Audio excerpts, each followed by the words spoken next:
So, short answer, yes. Long answer, there you go. All right. Good to see you, Chris. Thank you for your time to talk to me about the gentleman, my constituent. So thank you for that. I really appreciate it. I'm sorry I couldn't. Right. Well, I'm just grateful that you took the time to walk me through. There's a friend of mine's got a restaurant in Seaton that says, your side of the story, my side of the story, and in the middle of the truth. And I appreciate you just sharing with me both sides. So thank you. Call this meeting of the Hampton Roads Transportation and Accountability Commission to order. Roll call. First call, I'm sorry, I was on my regular agenda. Nothing wrong with that. No, used to the board meetings.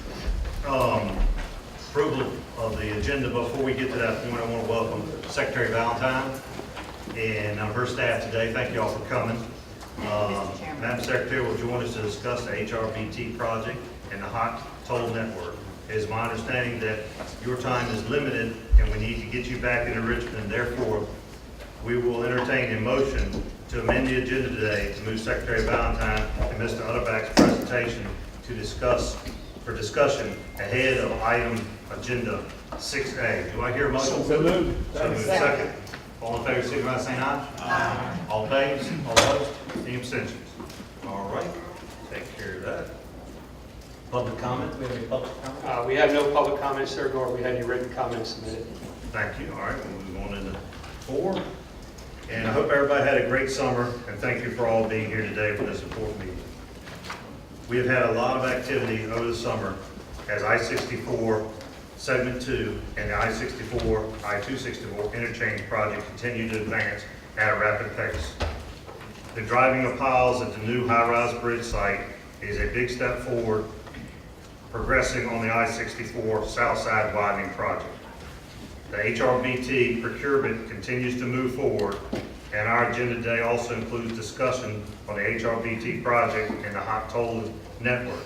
I want to thank Senator Wagner, Delegate Jones, Mayor Alexander, and Mayor Tuck for agreeing to serve with me on the HRTAC Funding Agreement Advisory Committee. As I've said before, our work at HRTAC continues to position Hampton Roads for success with the delivery of a vision that our founders and the legislators saw to create HRTAC and the Hampton Roads Transportation Fund. Thank you very much. And Mr. Page. Yes, sir, Mr. Chairman, thank you. I wanted to make some comments on your behalf about the modified meeting schedule for final consent agenda as we move forward with the HRTAC project. As you know, as the commission went to the quarterly meeting status, they also acknowledged that whenever we needed, we would entertain some changes and additions to the regular meeting schedule. So you'll find that as an addition for November. And under that consent item, and again, the topic of discussion will be focused about the business of the commission that comes up between now and then, and also the HRTAC project. Thank you, Director Page. All right, next we'll move into number 5, consent items. Consent items, we have, you'll see right there, A, B, C, D, E, F. Do I hear a motion to approve the consent calendar as written? So moved. Just a second? Second. All in favor, signify by saying aye. Aye. All opposed, nay. Any abstentions? Okay, we'll move right into action item number 6. So, Thank you, Mr. Chairman. As the commission just voted in an alteration and change of today's approved agenda, we'd like to welcome Secretary Valentine and also Jim Utterback, Project Director of the HRTAC project, to come forward and provide a presentation on and an update on the Hampton Roads Bridge Tunnel expansion project, also the business terms and conditions. And on the back end of this presentation, you'll see Secretary Valentine, you will be making some comments on the Hampton Roads Hot Network. So thank you again for coming. It's good seeing you again. It's great to be here.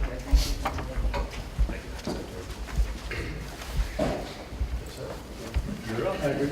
Good afternoon. So let me get started. I just want to say this is a presentation that's very similar to what was presented to the CTB earlier in the week. It's a presentation we need to take under the P3 to get them to understand the major business terms, some of the key policy decisions. So I'll step through this, Mr. Chairman, people can ask questions they want to go, or at the end, it's your preference on how you want to handle that. So, Okay.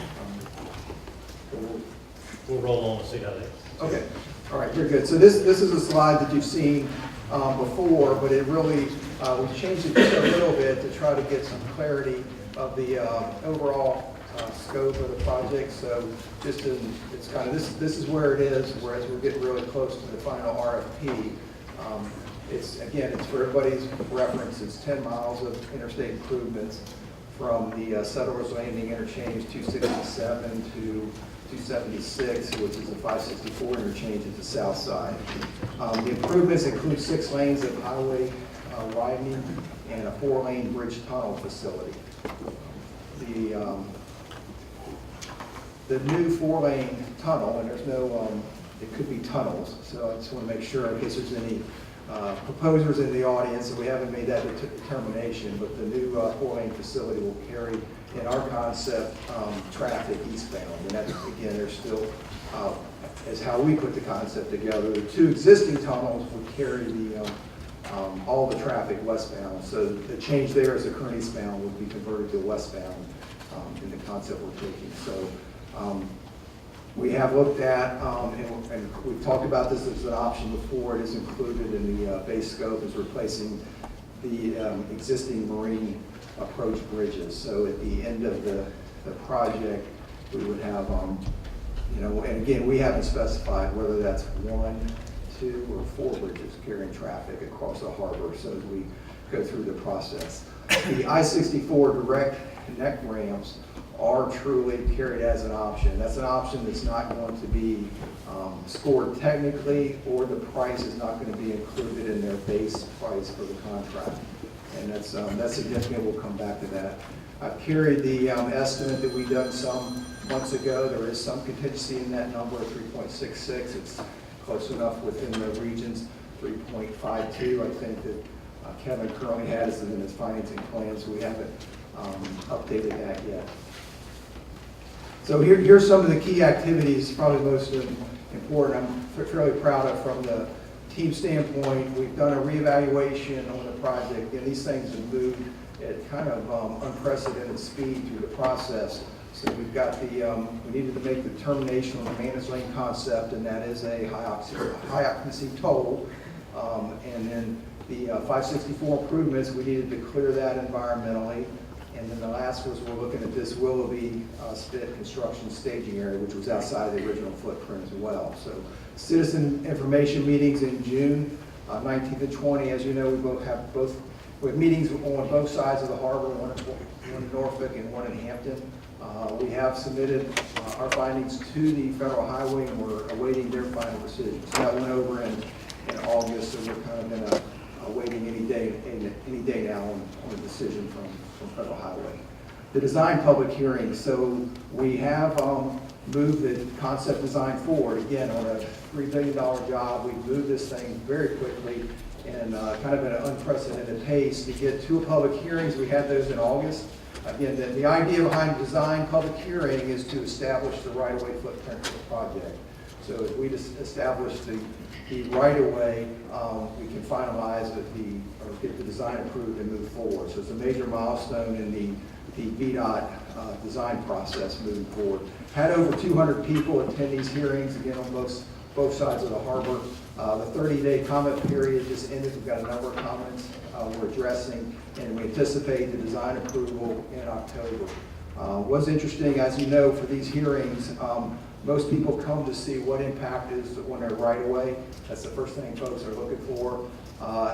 Pretty good shape. We don't have any relocations or any permanent impacts that are major from that standpoint. So not a lot of comments. There were some comments around Willoughby construction staging, but the biggest comment I heard was, is there any way to get this done sooner? So the one project, actually both public hearings, so we're close to the site and significant traffic on the secondary system in both cities. Agency coordination, so we have had a Federal Highway Risk Workshop. That is part of the process, and going through the risk and developing a cost estimate review with the Federal Highway. Also other milestones with a mega project of this size include a project management plan and financial management plan. So those things are all in work. Federal and state permit agencies impact utilities. We've been coordinating with these. We've had a number of meetings. We've had both teams meet with both the Corps of Engineers and all of the permitting agencies to talk about their concepts and some of the challenges and basically communications and impacts and working through some of the permit issues. Same thing with the utility companies. We brought all the utility companies in and met with both design teams or proposing teams on that. We did have a meeting scheduled with the Navy. That was last Thursday, and that got postponed. They all left. So from that standpoint, so let me see. So I want to say that this is under the PPTA Act. So that's the significance of that is that when we go through the process before we award the contract, obviously it votes not only the Secretary of Transportation but also the Secretary of Finance and the final signatures on that. I think the other point, I made this before, this is not a typical design-build project, so the template doesn't necessarily work. The PPTA gives us flexibility, and this has been extremely beneficial in a number of ways, particularly around construction and geotechnical risk. As you may know, we had, from my previous slides, a lot of pictures, a lot of discussion on immersed tube tunnel and bored tunnel. So this was very complex, very different, and a lot of challenges with both of those things. So through this process, we actually asked both teams to declare their construction method for the tunnel. Both teams came back with a bored tunnel. So again, that's kind of the benefit of following this process. So as of the end of July, we have both contractors pursuing bored tunnels for their construction method. We also, the extensive use of the ATC process, we're in the middle of that now. I'll show you the schedule. We've got a number of meetings. There's been well over 100 ATCs discussed at different times with the different teams. And at the end of the day, each team will be able to provide 25 ATCs for us to look at. So just a couple key policy decisions that are kind of overarching and how we approach this. You should be fairly familiar with it. Price is a key factor, but not necessarily the determinant. So we do have a best value approach, and on a complex tunnel like this, or a complex project that involves a tunnel, we see more of a higher technical value typically assessed to that. So the typical 70-30 price technical, we've kind of moved up and given more emphasis on the technical aspect. So we've got a 60-40, again, reflecting the complexity, also looking specifically at the 40 to determine what really adds value to the project. I think a good example of this, and everyone can probably relate to that, is the grade of the tunnel is a factor we're looking at. So we did allow a 5% grade on the tunnel, and we are scoring and giving points for teams that can achieve better than 5%. So there is a value with that, clearly from our operational perspective. So that's how we're weighing that and going through that process. ATCs, again, I touched on that. So looking at really solutions that can reduce scope and deal with a better concept than what we've talked about. So I won't talk too much on that because, again, we're still going through the process. I do want to go back as far as another thing that we've done, not necessarily fits in there, but it'll fit before the one, is we have established a not-to-exceed price. So there's $3.1 billion is the number we have in there right now. Each of the meetings with the teams, we discuss that at the beginning and end. So if there's any indication that the 3.1 is a major problem, then we'll obviously we'll have to reflect on that and try to drive that a little harder. So a lot of discussions on that right now. I can tell you both teams are pretty close. So from that standpoint, this is a big project. But as you go through this, you go through the ATCs and go through the risk process and contingency and a number of the issues we're discussing will really help them over the next couple of months arrive at a good technical proposal and price to match that. So again, that's one way we're trying to protect the integrity project from a financial standpoint. It's $3.1 billion. The financial exposure prior to issuance of key permits, I don't think I need to tell anybody in this region about the getting too far along in a major project without a permit. So we have set this up with a series of limited notice to proceed, so there can be work on key permits or activities designed to get the permit. We have also opened it up for the design and initial fabrication of the TBM and potentially some work at one of the islands or staging area or pit where they would actually bring this machine. So this is a very kind of structured process and fairly rigid through the first 2 years to make sure they can get their permit before they spend too much finances. So that right now that target is $250 million that we set. And I think the other thing I want to point out is that Director Page has been a part of a number of these meetings. So a number of the proprietary and APC meetings we've been having with the financial things. I think Kevin and I talk at least twice a day, sometimes more. He's also, we've met with him and his attorneys on a number of different issues and working through this project. So I think it is collaboration. I don't want to say that VDOT's just running down the road without this. I think HRTAC from Kevin and whoever he just determines, we've been coordinating and working with them moving forward. And these issues have been discussed with Kevin, and I think your legal folks from that standpoint. Minimizing construction impact and duration. So we do have an incentive on the project, and we did talk with the smaller committee that Kevin put together on the incentive, and there's also liquidated damages. So fairly hefty LDs for late completion and also non-permitted lane closures. So from that standpoint, so it's a big, fairly sizable carrot and stick on this. So right now we have a $90 million incentive for the full date, and we've structured it around this region and the traffic patterns. So trying to get this done primarily before the tourist season in the spring. So we steered that around Memorial Day, 4th of July, and the end of the summer. So more on that as we go forward. I'll show you the schedule in a second. So let's see. Design and construction, fixed price, certain date. Between VDOT and design builder, as I did mention, the price we've set out there right now, so we will have a fixed date or fixed price. The date we set now is September 2025 for the substantial completion and November 1st for final completion. Substantial completion will be all the lanes open in the final configuration carrying traffic from that standpoint. So that's kind of the background on those two government approvals. Obviously, we moved ahead. VDOT has responsibility for NEPA, CTB, HRTAC, FHWA, any type of approvals. We as the owners have responsibility for that.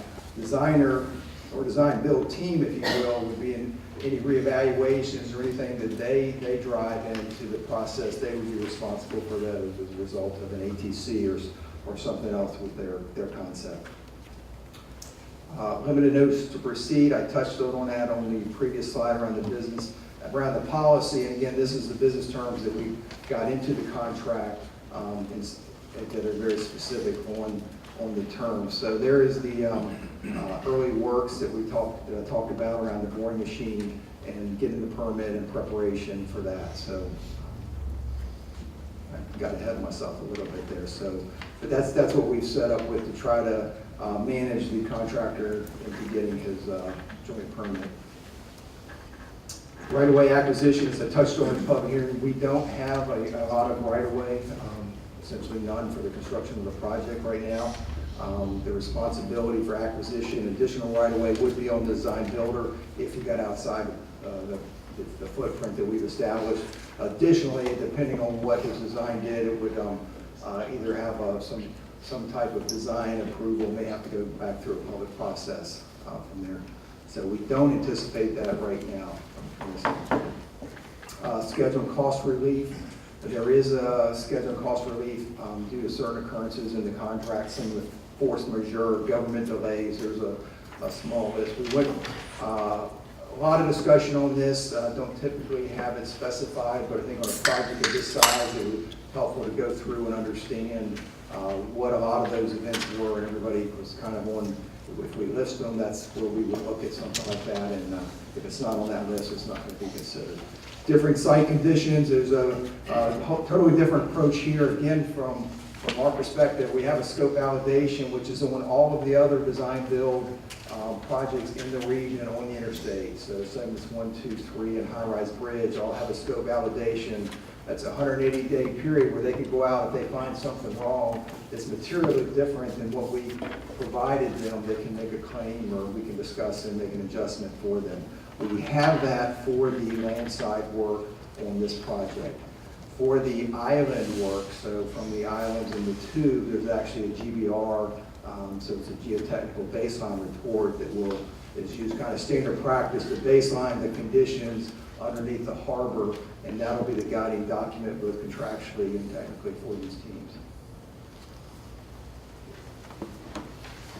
So my last two slides, term milestones. As everybody knows, we started this journey December 15th, so less than a year. We're here getting ready to release the RFP, the final RFP next week, next Thursday. As you can see, we've gone through the shortlisting, the PPTA steering committee.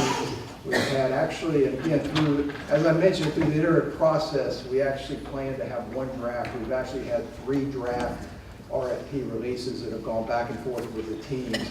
As I think the first draft went out, we had well over 500 comments, so we're in question. So as we kind of bring that back down, we are narrowing a document and make sure everybody understands what we're doing. And that's going to 4 different meetings.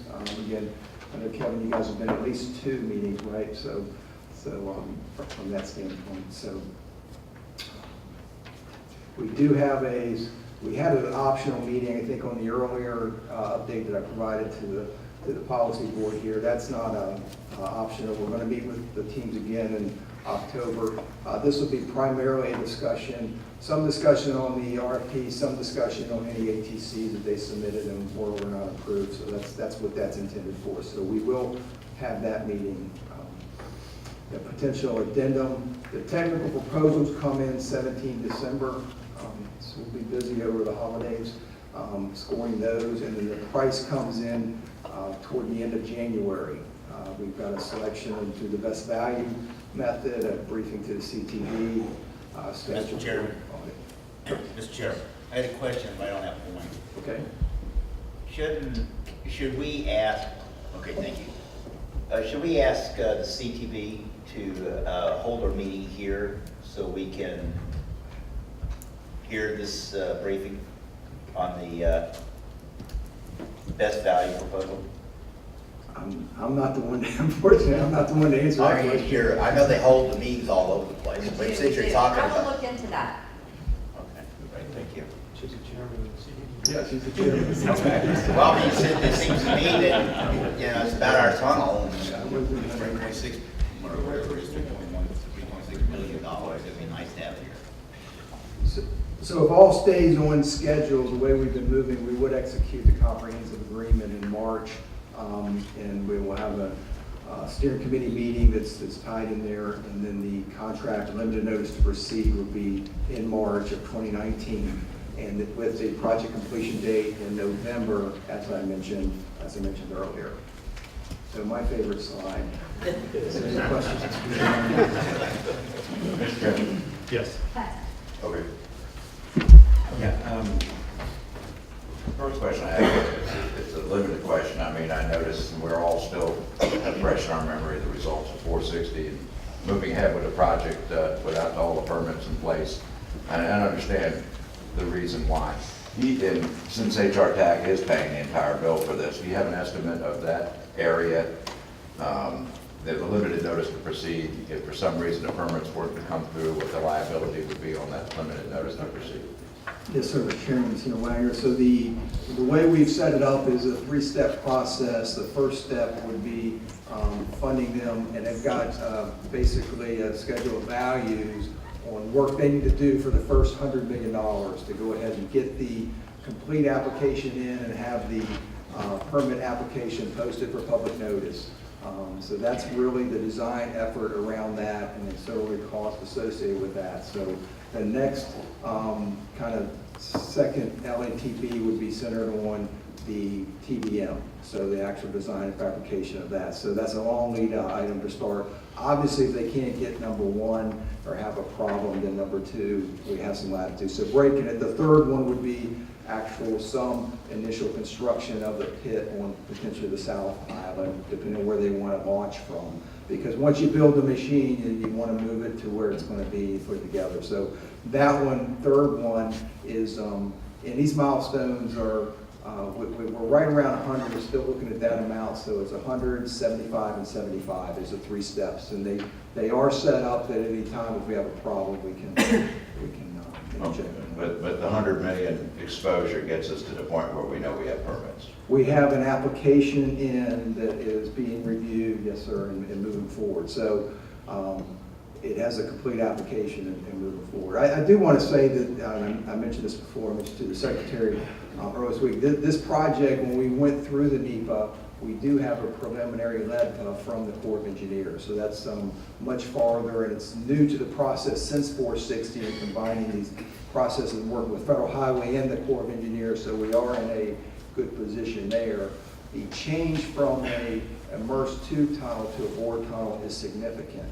The amount of spoils that were going to come out of the immersed tube tunnel were significant. So again, another environmental, it's a much smaller environmental impact from where we're going right now. So I can't speak for the permitting agencies at all. There is a lot of details in the design, but from some of the major hurdles, I think we're in a working together to get the permit with everything. I just wanted to know what our exposure was, if for some reason we had to fold our tent up and go home.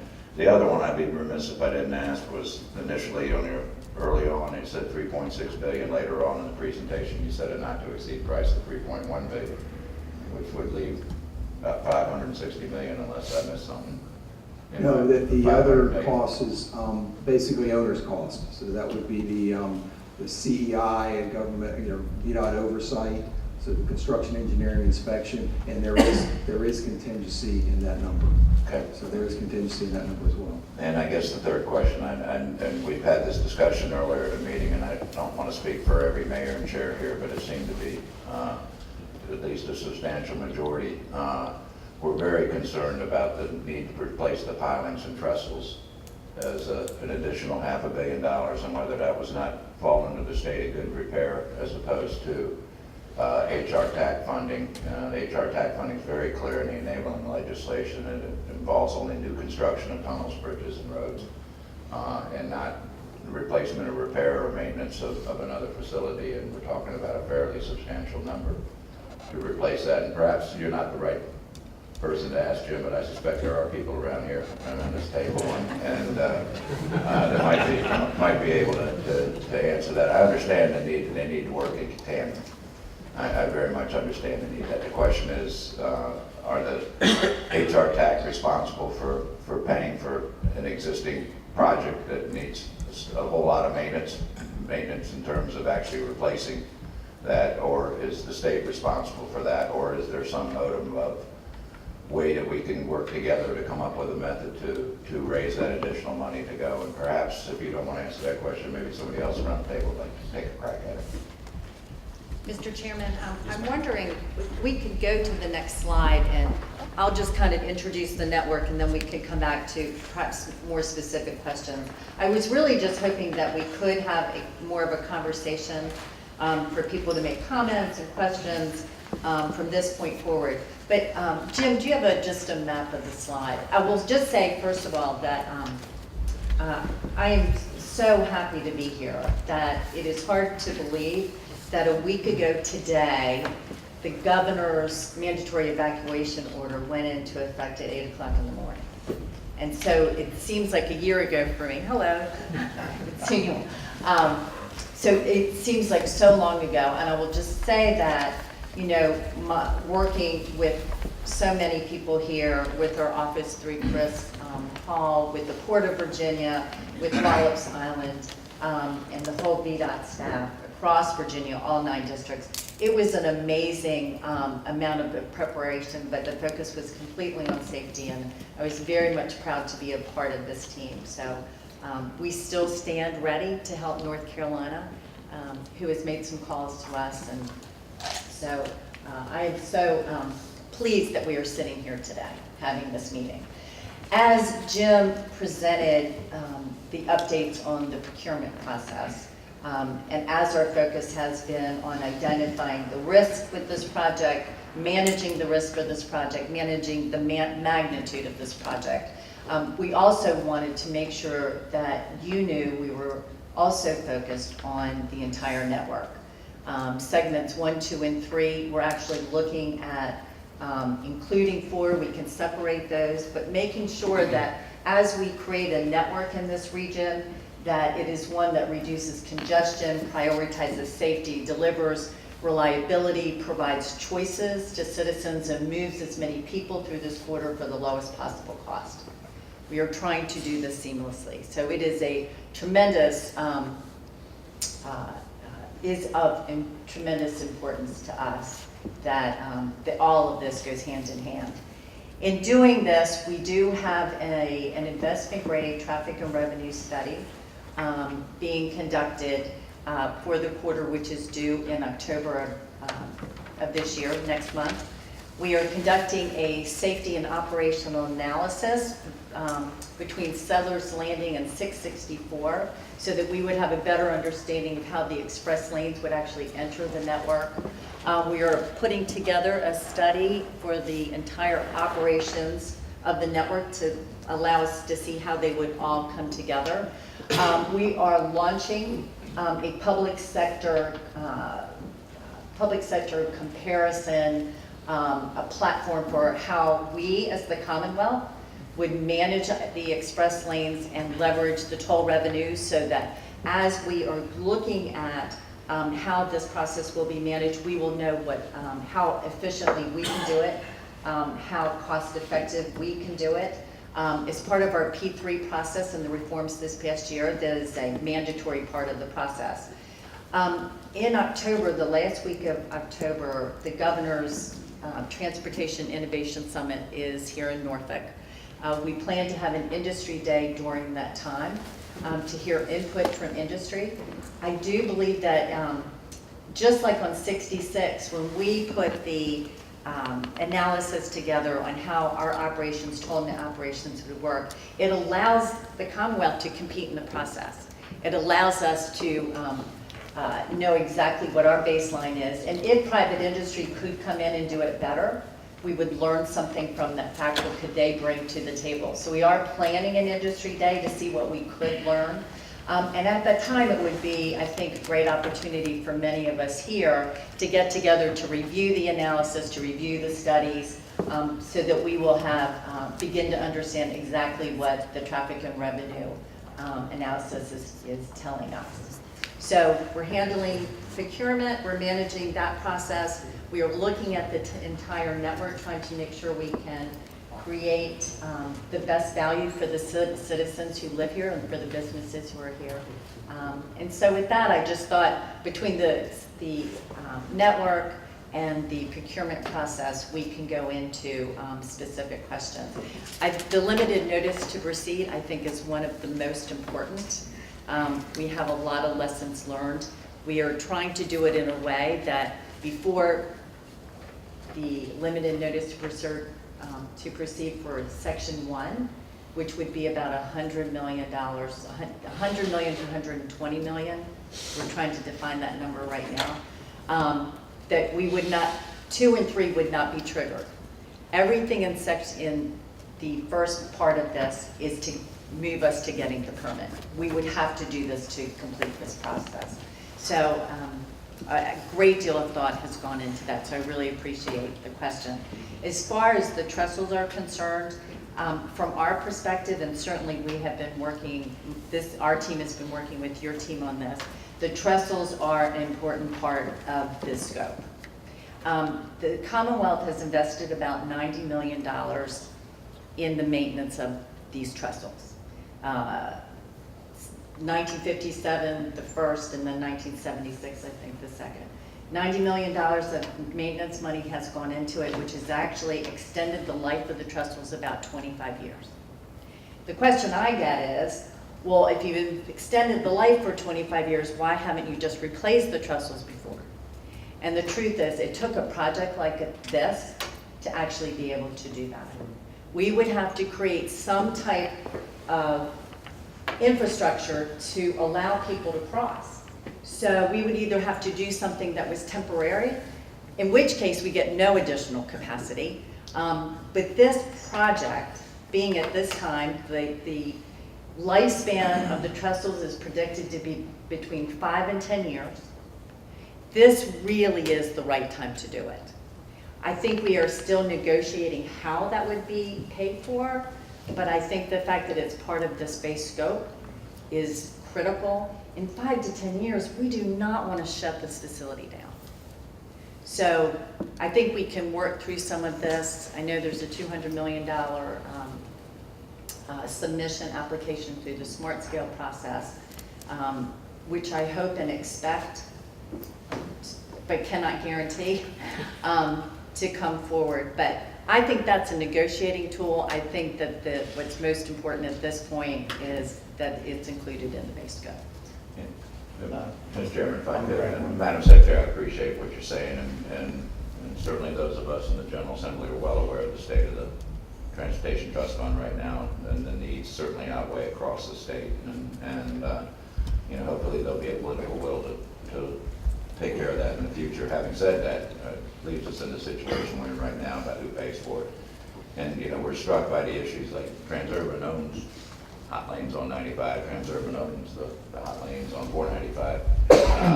They built them, they derive all the funds from them, and they maintain them. And basically, we are building the Hampton Roads Bridge Tunnel, HRTAC, very similar to, although you're building it, we're paying a kingly sum for management. I understand $500 million. Part of that's contingency, but part of that is paying VDOT to manage the project for us and do that type of work. I got that part, but pardon us for thinking like we're not a whole lot different than Transurban in terms of our relationship here, in that we're paying for the entire thing, and we would like to derive the toll revenue from that project. One more thought, just to keep in mind as you move forward, as we continue the negotiations, is that we're not Northern Virginia. We have had HOV2 on numerous lanes. They don't work. Nobody uses them. Do that. Furthermore, a lot of what we get down here is tourists. And if the thought is being that we're going to make it HOV2 free or HOV3 free to run through the Hampton Roads Bridge Tunnel, we're going to lose a lot of out-of-state money that would help pay for these projects as we move forward. And we're not that, so I hope as we continue negotiations, someone would consider breaking the Hampton Roads Bridge Tunnel out and setting up a separate fund. We have the ability to float the bond. Certainly you have the ability to float the bond, but use that revenue to replace the trestles and on the existing one and set that up as a separate thing. And then maybe after it's all paid for and done, we'll go back and do the experiment of HOV2, HOV3. But until that standpoint, we have a hole. You know, statutorily, the case can be made and a lawsuit probably would be filed saying you can't use this money to do the repairs. We don't need that. We don't want that. What we want to do is be able to have something that we can all agree on. And I'm not saying that anyone here would file a lawsuit. I'm saying there are enough people watching things, trust me, based on the history, that somebody would. We don't need anything to delay this project, and certainly we can work that out. So I hope we keep the channels open and as we move forward on this project. So I'm done, Mr. Chairman.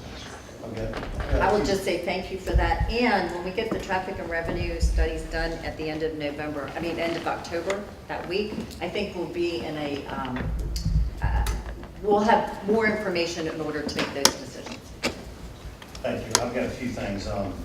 Notice with the smart scale, 200 million, we may not, and I always know that it's always the case, we may not get something. I'd love to see that, some of that could be in the first part of the money's going into the project. Segment 4, we were never agreed on tolling segment 4, and I don't think I could ask Tom. Tom was chairman, and but I know we had stopped and hadn't done, and what I know I've talked to several mayors and chairs today about this, and their worry is it's going to create more congestion than relieve it. We can understand past Hampton and on through where it would work. Also, the if we were to put, which our charter says we can't, it's for new, not repair, and the monies that we have. if we had the hot lanes and that revenue came to HRTAC, and that's maybe something we could leverage, we'd have to talk about it, something we could leverage. And we've talked before, and y'all gone back and forth with us on this, is something that we could leverage in order to help pay for the trussel work. Because, you know, everybody known this trussel works need to be done long before this project. And I mean, it wasn't but a couple of years ago, this project without this group here wasn't even on the board.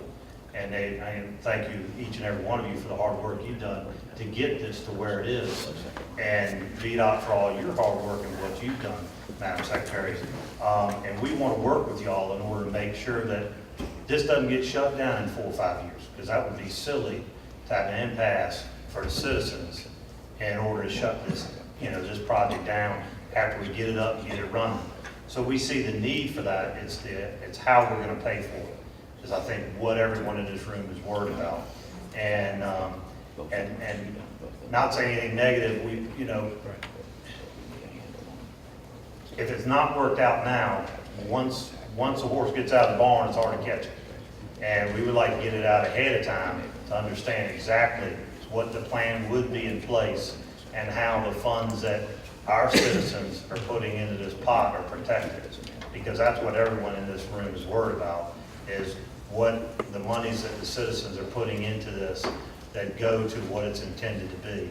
And I know our legislators know that, that's what it was intended to be, is for congestion relief, more projects, open it up new. And I think of things pretty much in common sense form. And I'm like, we're putting in projects for VDOT to move our region further. So in turn, we're funding these projects and then basically giving them over to VDOT. And then we're looking for other funds to fund more projects. So we're trying to, we're the group holding the money, helping to get the projects finished and complete them so the citizens can move forward. And I think it's very important to, be able to figure out what we need to do with the trussels, because not long ago it was a surprise to us that this was going to be included into the project. And once we found out, we put an advisory committee together and started talking about it, how we were paying for it. Just like I know that with y'all, you're limited funds. All of us have limited funds. And it's a shame that we don't have the funds we need to do the projects that we need to do in order to move revenue and transportation through Hampton Road. But that's what we're dealt with, and that's what we're left with. But we want to make sure it doesn't affect anything that we're doing and our plans that we have set up to go further with the projects that we had. So we want to protect those projects and also try to help VDOT in getting this part of the component that we didn't know about until recently move forward. We want to work as a team member with VDOT. So, any other members have any comments? Yes, sir. Chairman, just I prefer Chairman Jones. When you write the checks to the state of Virginia, you're always looking for something. Welcome. Chair, I want to thank you for those comments, and I know that Senator Wagner. Now, I do think that it's the right thing to include the trussels in the scope of the project, but I think we can get there from here on how it's going to be paid for. I think surprising some of us is going to be, segment 4 being included, and then, what will be generated, which we'll find out next month, what kind of revenues we generated, and then what that could mean, for the region, HRTAC facility, and building new roads, etc. I am concerned about, going segment 4 in particular. My initial impression was they needed it closer to the HRBT, only because of getting into the new configuration. I've not really seen an iteration. If I have, I forgot, going all the way up to 143. And so I'll be curious to see what they come back with next month, and look forward to a good discussion about what's the best approach to take.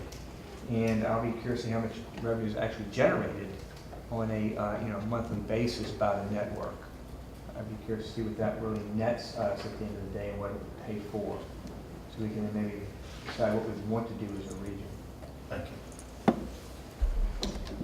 Yes, sir. Mr. Chair, I will just say that we're very much aware that, in your resolution, it's 1, 2, and 3. We know that. As we were doing it, as the express lanes enter at 664, and then down at Settlers Landing. That's part of why we included it. We can separate it out, but it's information for us. It's information for you, but we understand what the directive was. Thank you. Yes, sir? Mr. Chairman, thank you. I was just going to comment that I think you take the macro down to the micro, I think there's a lot we can take into consideration as we're looking at all of this. For an example, in Georgia this year, in January, the state of Georgia widened the Interstate 1695 corridor to help improve operations from hauling freight out of the Port of Savannah to Atlanta, and then, of course, for quality of life for people who live in Savannah. So this is something that when you factor in what else Georgia is doing for their support of their port, these are the kinds of things we take into consideration. And of course, when you look at what we have and the assets in Newport News, the port facility, of course, in Norfolk and in Portsmouth as well, and then likewise, when you have Huntington Ingalls and the rest, and what people may or may not do in traffic and truck traffic and the like, there's a lot here to weigh into consideration.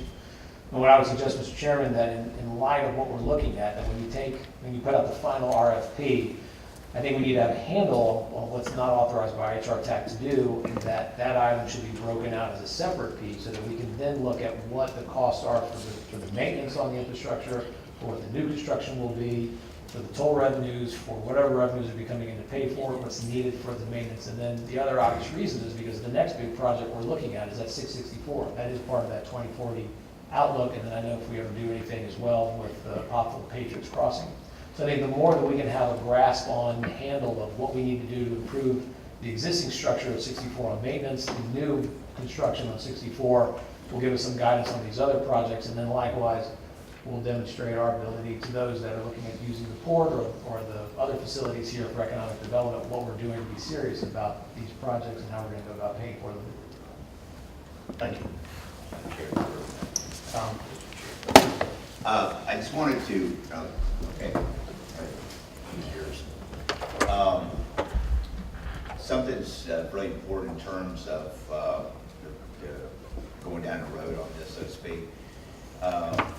Madam Chair, in our resolution, I believe, and in some discussion, I can't remember, we've seen so much paperwork on this, but there was somewhere in there where VDOT, in our analysis, was going to work with the staff of TPO, HRTAC, to do the analysis, okay?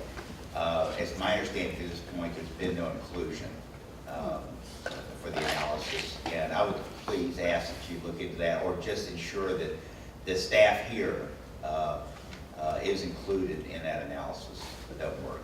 I think it's going to be very important for our members here representing all the different jurisdictions, that we have the sense of we truly understand what's going on. It's not just pouring down from the state. I just ask for that.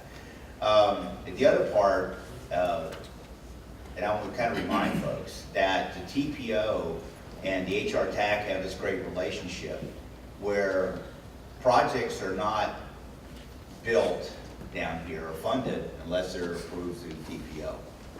And this discussion, expansion of the discussion of for example, tolling on segment 4 is a discussion I think is very appropriate for the TPO to be involved in. And at that point, I would ask that I think our executive directors here, that we include that in our discussion for planning on the agenda. So whatever comes out of here, I mean, it's going to be important that at least out of this meeting here today, we have a clear understanding of what you want to maybe consider for the TPO in its discussion on segment 4. It's specifically segment 4 and the trestle, because this is, I mean, a $300 to $500 million project. That's equivalent to one or more of our bigger projects on, like for Eustis interchange, for example. I think it's only $197 million, and yet is included in our 2040 plan. So, Bob, if we can make that part of our agenda for the TPO's meeting, and make sure that Kevin is invited so he can come here and participate in that would be okay.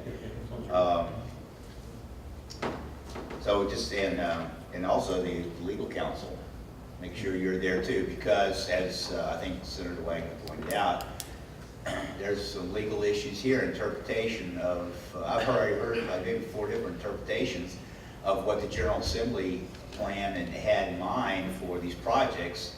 And it's been my experience too that VDOT has a tendency to interpret new construction different than maybe the General Assembly, or maybe the way I do it, or the way anybody else does it. For example, tearing down a bridge and building a new bridge, that's new construction. That may be one of them, maybe that kind of category, as opposed to just fixing trestles, which is maintenance and is not new, and therefore would not fall under the code. So I think these kind of things need to be clarified, because we definitely, wherever we're going to go with this, the 17 jurisdictions of Hampton Roads, they're going to end up voting on this. And I think it's to be clearly understood why we want to do it, what's going to be the benefit, and how we go about getting it done. So I think it's just point those things out. Thank you. Anyone else? Mr. Chair, this is a little bit different observation than what's been discussed here, and this goes back to Mr. Oback's presentation. I want to commend you for your management of this project. But it seems in conversations I've had with representatives from Hampton University, the information they're getting, or the information they're relaying to me, seems to have caused an alarm at the university. Perhaps the first one was about the survey that was done, and the previous secretary said that we stay in the right of way with respect to the widening and expansion. And yet there was concern that a survey that they had was not correct, and there might actually be kind of more of a impinging on to their property, the Strawberry Banks property. The most recent concern was about the Mallory Street Bridge, and whether or not we know it has to be widened because of the expansion of I-64 in that area. But they were kind of initially given the impression that that bridge would be torn down, and so therefore there would be actually no kind of access either to, or convenient access to the Virginia Medical Center or to the back part of the campus. So it's just an observation that if we can try and kind of cut down on whatever the confusion, because I think ultimately we'll wind up with a major PR issue if they feel like all these things are going to impact the university in a negative manner. Thank you. Mr. Chairman, may I, Yes, ma'am. and I should have done this earlier, and I apologize for that, but there were a few of us who actually came over today, and I have Deputy Secretary Quentin Elliott, I have Commissioner Stephen Bridge, I have John Lawson, who is the CFO for VDOT, which is very important for him to hear your comments, and I also have Morteza Farajan, who manages our P3 office, and who's also acting Deputy Secretary of Transportation, because for those of you in this room who may know Nick Donahue, he had his son Barney, and he is on paternity leave, so Morteza is over helping us. And I say that so that perhaps the Commissioner or Quentin could just address this issue. Okay. Thank you, Mr. Chairman. Yes, what our plan is, and what we've committed to, is that we would not infringe on the properties at Hampton University. And if we haven't been doing as good a job of communicating, one of the things that I will be asking is that VDOT continue to open up that dialogue with Hampton University to make sure that they're familiar with what we're planning to do.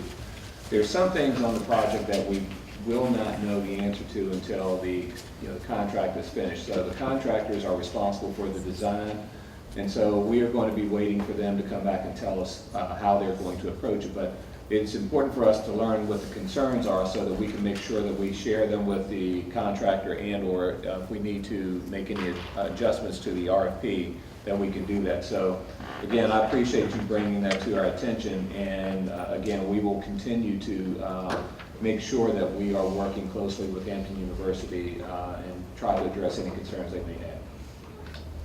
Mr. Chairman, real quick, what I'd like to say is, Mayor Tuck, I'd like Jim Utterback to be able to have the floor for a moment or two to be able to address some of those concerns that we've heard, to be able to allay those. I think there is some misinformation out there that I'd like to be able to make sure that the entire commission does hear this afternoon. Thank you. Mr. Chairman, Mayor Tuck, I just want to, just clarity, there was, it was not specified in the original RFP documents about the Mallory Street Bridge.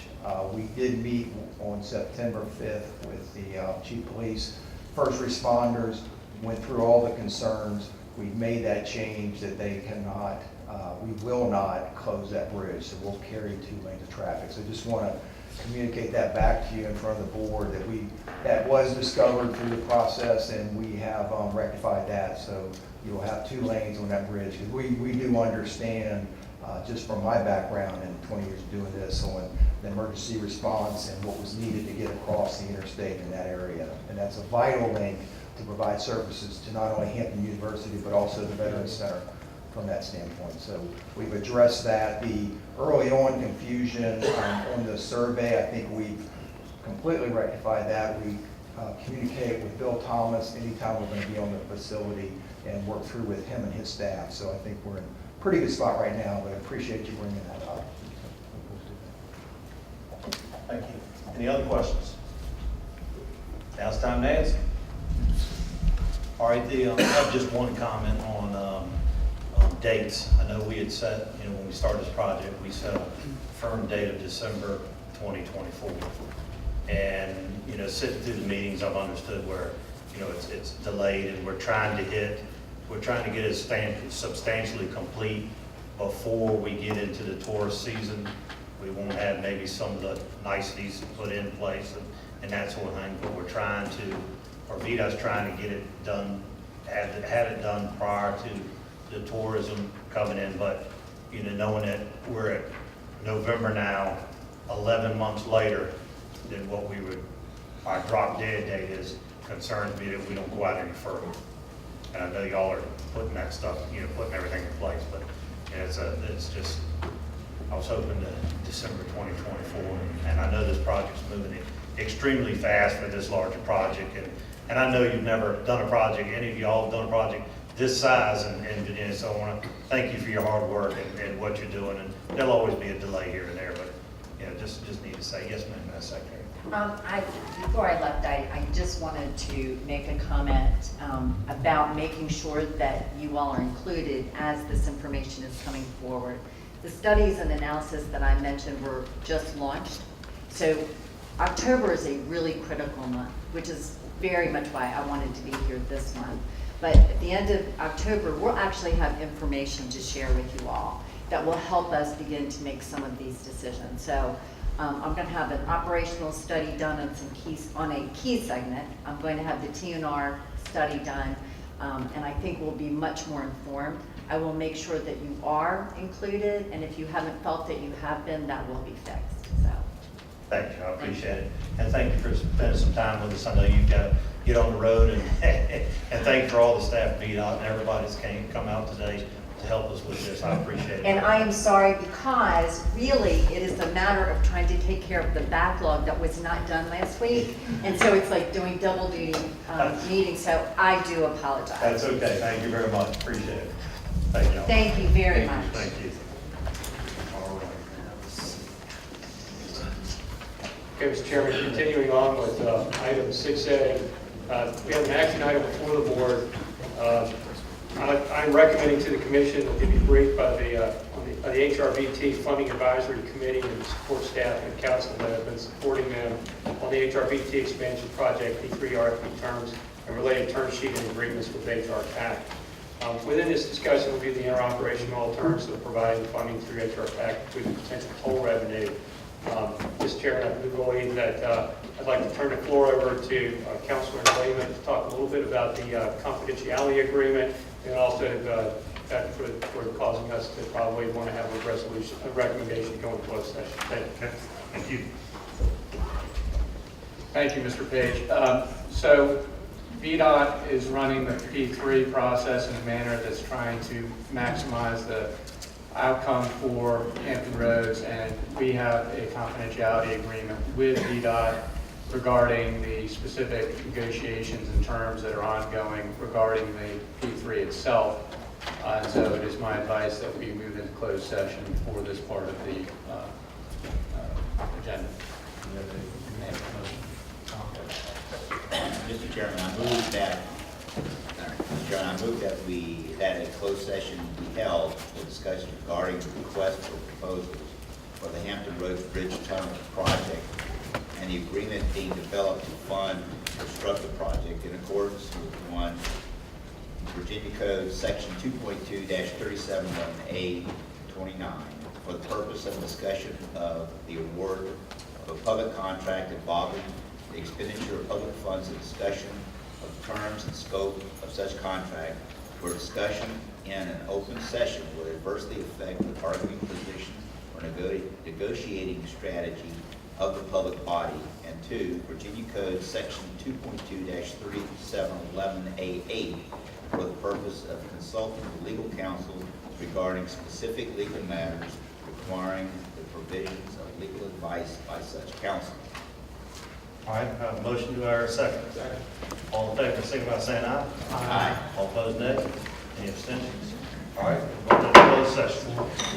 So, okay, I'll make sure I've got a 6B2, right? So we're looking at that. Yes, sir. Okay, so, Senator Wagner, what you're talking about here, if it would be toll going into the tunnel, or what? What I'm talking, Or is this the hot lane? just the hot lane Hot lane. portion, just the hot lane portion would be told. Okay, so, let's say the way the tunnel's laid out now, it gets a little confusing. They talk about 4 lanes both ways. In truth, there's actually only 3 lanes and a pull-off lane, right? Right, Okay, so there would be definitely 1 hot lane, and then if under peak periods where they need to take the pull-off lane and turn it into, they would turn that into a hot lane, so both, then it would be 2 hot lanes, right, correct? right. Okay, that was my. And I think part of the rationale behind that, if you've ever done the tunnel, and I've done it for 30 years plus now, the problem is not only approaches to the tunnel, the problem is people slow down in the tunnel. It's sometimes significantly, and when they start back on the upgrade, they fail to hit the accelerator and continue to slow down, which backs everything up. So the feeling is that the choke point's always been the tunnels, so as long as we have 4 lanes in the tunnels, the approaches shouldn't present a problem, unless there's an accident. But they're gonna probably have like an X for the. I'm sure, lanes. just like we do in Virginia Beach Right. now on 264 with the X. Okay. All right. And Mr. Utterback's confirmed that. Need a second? Second. Second, all in favor, signify by saying aye. Aye. All opposed, nay. Any abstentions? Okay, agenda item 6C before you is a recommendation the commission authorize advancement of a TIFIA loan application for the commission's existing projects that we have underway. I was approved by you all back when we went into the bonding to also explore other options and applicable funding mechanisms, including TIFIA. I did that, a short brief presentation here before I send this over to Finance Committee Chair Wagner. But we sent in a letter of interest to TIFIA for $450 million. In that TIFIA, it's a loan program. It's one that is very beneficial to us because we can lock in at the Treasury rates today and not have to exercise that loan for some period of time. So the sooner we get into it, the better off we are. But if we end up using it 2 or 3 or 4 years later, we're still locked in at the percentage as we move forward. So the letter of interest has gone into what's called creditworthiness. TIFIA has notified us that they want to move forward with our project. They're very anxious to take this project through the creditworthiness and on through the award. What it does is it requires us to move forward with a $250,000 initial payment to TIFIA for the processing of the loan and start the legal terms and conditions.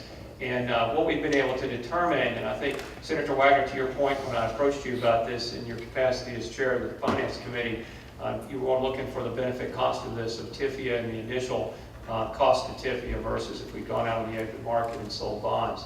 So as we move forward with that, we took a look at that for you to talk about today. And if you look at the yellow highlight there, which mine are under doctor's carriage, you can see I wear glasses. But it looks like for TIFIA all in for $450 million, if we sold it the 1st of July of 2019, is that we look right around $899 million of total payout at a 3.07% TIFIA loan rate at TIC, and then 4.48% if we'd gone out under what we refer to as a subordinate lien bond. Remember, we've sold senior lien debt as we move forward. TIFIA is subordinate to that, so what we tried to do in the bond market was to give you a side-by-side of the equivalent if we'd gone out and sold bonds in the open market. That comes in at $1.143 billion, so there is a significant savings between the exercising of TIFIA versus going for the subordinate lien bonds. So, Senator Wagner, I tried to answer your question in this brief presentation, moving forward with your comments on this. And let me just comment on that. I asked Kevin to do that because, you know, $250,000 is $250,000. It's a significant cost for a loan application, but over the long haul, we'll save $250 million, approaching $250 million if I read those right. That's correct. Yeah, and so I think it's probably a valid move. And I would, given the way Treasury interest rates are going right now, I would encourage you to move as rapidly as we possibly can to lock in a lower interest rate, given where interest rates appear to be going right now. And I'm sorry, we're only doing $450 million, quite frankly. Is the application fee anymore? Yes, sir, it is. Thank you. Total application fees also include hiring TIFIA counsel. No offense, Mr. Utterback, Mr. Hall, but I feel like if you're doing business with VDOT here, they really pay you for administration costs, just as you saw the $500 million that's in for the HRTAC project in comparison.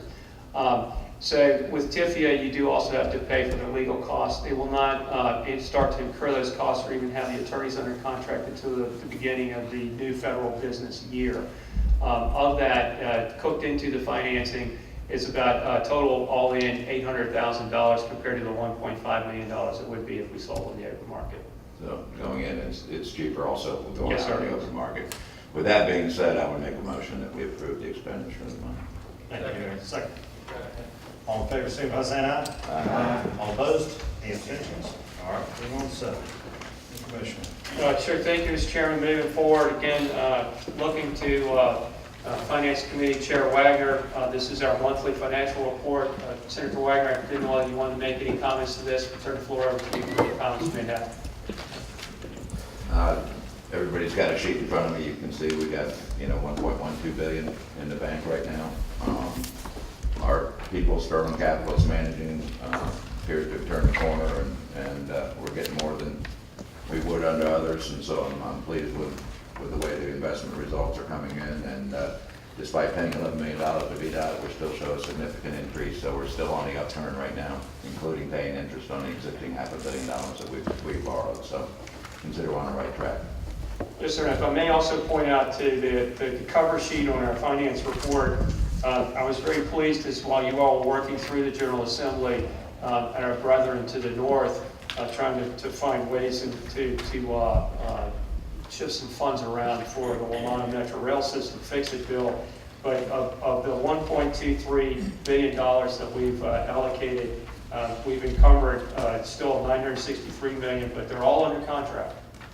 And I'm very proud to say that we don't let funds sit here at HRTAC, we keep them moving. I want to also thank Mr. Hall for the deallocation that we had in the consent agenda. And that just goes to show the good working relationship between VDOT and HRTAC to make sure we don't let funds sit and languish on projects when we don't need them, so we can turn around and place them back on other projects. So thank you very much. Thanks, Senator. Thank you, Kevin. All right, let's move into B. Mr. Hall, do you have anything you'd like to mention? Mr. Utterback cut corners and tagged on with the secretary. You didn't get to go home with the rest of them, Jim, did you? Home is here. Oh, there. There you go. That's great. Mr. Hall, let's hear about those pilots you're driving. So, Mr. Chairman, thanks. I feel like Paul Harvey telling the rest of the story. We do still have $1 billion under construction. And so that's really been my focus while Jim works on the smaller project. We contractors starting the shoulder improvements, shoulder strengthening on phase 3, and we await the Corps' approval for their first tranche of permitting to get started on the critical path work there on the Queens Creek Bridge for phase 3. Phase 2, I'm sure many of you have been out through there. That work continues to proceed on schedule and budget. We just finished the last of the traffic shifts last night, so the entire project is what we call in phase 2. So that's really all of the outside lanes are now under the pavement reclamation phase. So you'll see that work ongoing, and also continuing to work the noise wall footing construction. So proceeding on schedule with that project. Here on the south side, 264 interchange phase 1, that continues to proceed on schedule and budget. All that work is focused now on the Newtown Wichita Collector Distributor Bridge. That's the large structure you see on the right hand side if you're traveling westbound, and then heading on to 264 there. Really just focused on continued rebar placement, deck pans, and concrete pouring for those bridge structures. Also working some of the preparatory work for putting the additional access lane off of 64 westbound there with some signage work and laying our conduits for the IT. And then moving on, the phase 2 of that area, lane construction continues to work. A lot of their preparatory work, the sediment ponds and so forth, but remains on track. And lastly, Kevin, you stole my thunder. We have proceeded with construction there on the HRB. If you go through there, you'll see them starting to drive the test piles. That's the first phase of doing our foundation work for the pile caps on the eastern approaches to the bridge. There's 13 of those pile caps that will go in as part of that structure. This is the first part of that work. That'll proceed for about the next month, and then they'll start doing the production piles there. So we are moving on the HRB in a big way right now, and that's all non-critical path work.